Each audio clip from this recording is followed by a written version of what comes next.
আসসালামু আলাইকুম প্রিয় শিক্ষার্থী, আলেনা কোচিংয়ের পক্ষ থেকে সবাইকে শুভেচ্ছা অভিনন্দন জানিয়ে আজকে আমরা সপ্তম শ্রেণীর অনুশীলনী 2.2 এর 12 নম্বর অঙ্কটি সমাধান করব।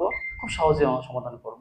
দেখো, এই অঙ্কটিতে বলা হয়েছে একটি ঘড়ি 625 টাকায় বিক্রয় করলে, একটি ঘড়ি 625 টাকায় বিক্রয় করলে 10% ক্ষতি হয়। কয় পার্সেন্ট ক্ষতি হয়? 10% ক্ষতি হয়। কত টাকায় বিক্রয় করলে 10% লাভ হবে? এখন সর্বপ্রথম কথা হচ্ছে, এখানে কি কোনো ক্রয় মূল্য আছে? দেখো, নাই, কোনো ক্রয় মূল্য নাই। বলছে বিক্রয় করলে 10% ক্ষতি হয়, আবার কত টাকায় বিক্রয় করলে 10% লাভ হবে। তো প্রিয় শিক্ষার্থী, আমরা জানি যে লাভ বা ক্ষতি দুইটাই কিন্তু ডিপেন্ড করে ক্রয় মূল্যের উপরে। সো এখানে যেহেতু আমাদের ক্রয় মূল্য নাই, তো আমরা কি করব, আমরা একটি ক্রয় মূল্য ধরে নেব। আমি আগেও বলেছি যে সর্বদা ক্রয় মূল্য 100 টাকা ধরে নেওয়া যায়, সর্বদা ক্রয় মূল্য 100 টাকা ধরে নেওয়া যায়। তো চলো আমরা লিখি যে মনে করি ক্রয়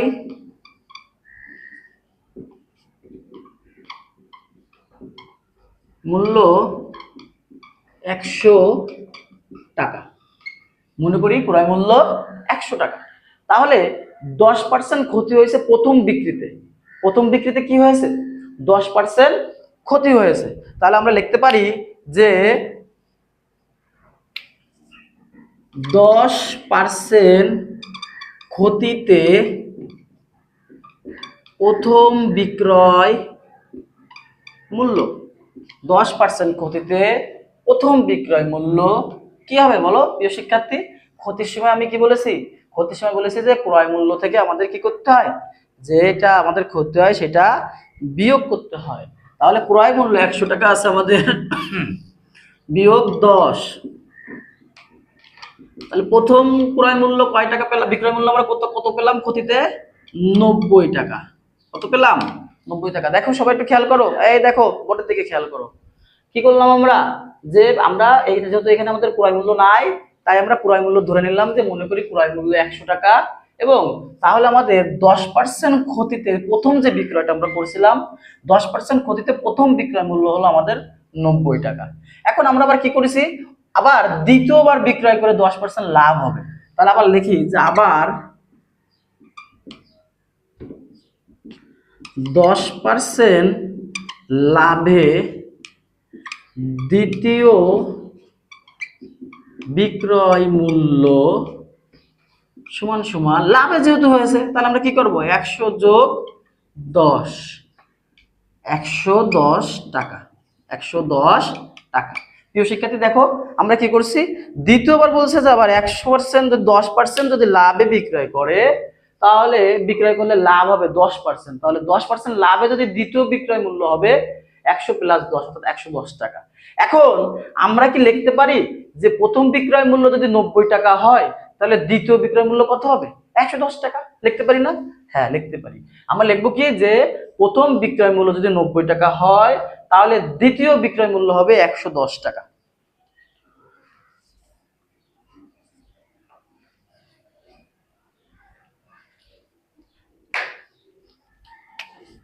প্রথম বিক্রয় মূল্য যদি 90 টাকা হয়, তবে দ্বিতীয় বিক্রয় মূল্য 110 টাকা। অতএব প্রথম বিক্রয় মূল্য যদি 1 টাকা হয়, তবে দ্বিতীয় বিক্রয় মূল্য হবে 110/90 টাকা। এবার দেখো, এই সবাই একটু খেয়াল করো বোর্ডের দিকে, দেখো মনোযোগী হও। দেখো দেখো ভাইয়া, এবার আমাদের বলছিল কি, প্রথম বিক্রয় করলে 625 টাকায়, প্রথম বিক্রয়টা কত ছিল? 625 টাকা ছিল কিন্তু প্রথম বিক্রয়। তাহলে আমরা এখন এখানে প্রথম বিক্রয় কি 625 লিখতে পারি না? হ্যাঁ, তোমরা লিখিয়েছে প্রথম বিক্রয় মূল্য যদি 625 টাকা, 625 টাকা হয়, তবে দ্বিতীয় বিক্রয় মূল্য হবে কত? 110 গুণ 625 ভাগ হচ্ছে 90। 110 গুণ 625 ভাগ হচ্ছে 90। তো আমরা কি করতে পারি? 11 10 কে 110, 9 10 কে 190। এবার আমরা কি করতে পারি প্রিয় শিক্ষার্থী? দেখো, এবার আমরা যদি 625 গুণ 11 করি, 625 গুণ 11 করি, 5 কে 5, 2 কে 2, 6 কে 6, 0, 5 কে 5, 2 কে 2, 6 কে 6, 5 2 7, 6 আর 2 8, 6, 6875 আসে। আমাদের কত আসে? 6875 ভাগ 9।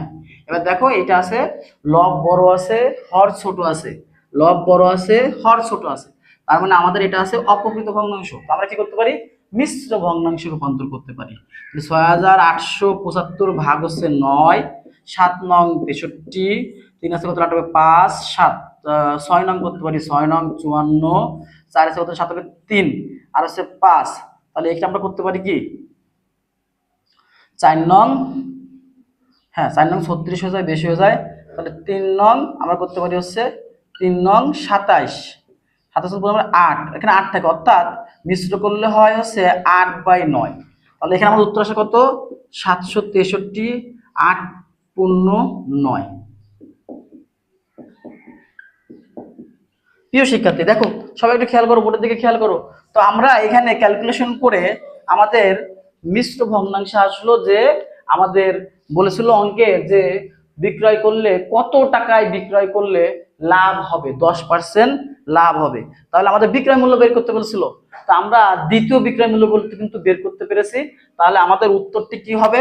যে অতএব 763 পূর্ণ 8/9 টাকায় বিক্রয় করতে হবে।